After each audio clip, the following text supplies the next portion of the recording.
y'all all touched on this, and these questions seem to touch on it also.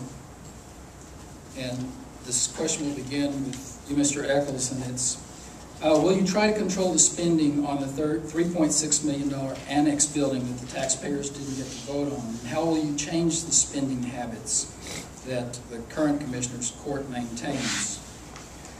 And specifically, the unsafe building conditions have caused the Commissioners Court to put their solution in motion, specifically the new building adjacent to the courthouse. Basically, do you support that direction activity, and why? And if you don't, what alternate plan do you propose? Which, again, lends itself to how are you going to control the spending, specifically regarding the building? That is a very difficult thing to answer because we're looking at a primary election, March 2nd, and a general election, November 3rd. And that building's almost going to be finished by then unless we can do something to stop it. On May 11th, I wrote this letter. May 11th, I wrote this letter to Judge Kendall.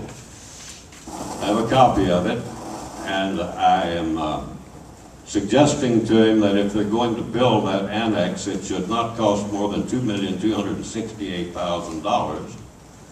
And that they should get rid of the architect, which they have seriously overpaid at, I believe it's $271,000 last figure I had, and maybe more than that, and they're continuing to pay.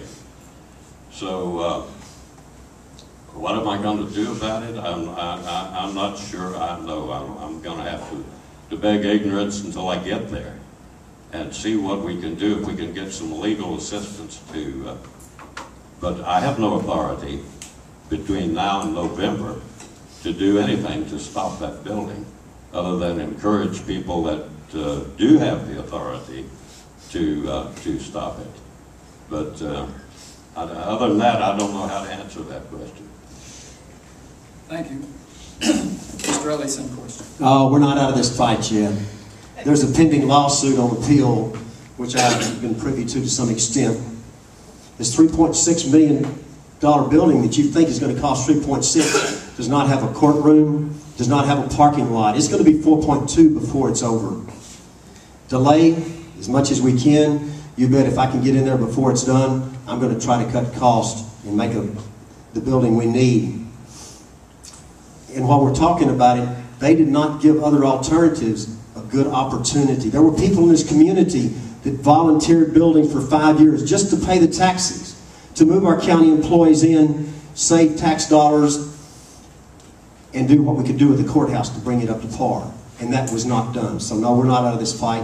And I'm going to continue on like I've been doing for not just 3 or 4 months, but about 10 or 11 months, trying to change the situation and save the Karnes County taxpayers money. Thank you. Thank you, Mr.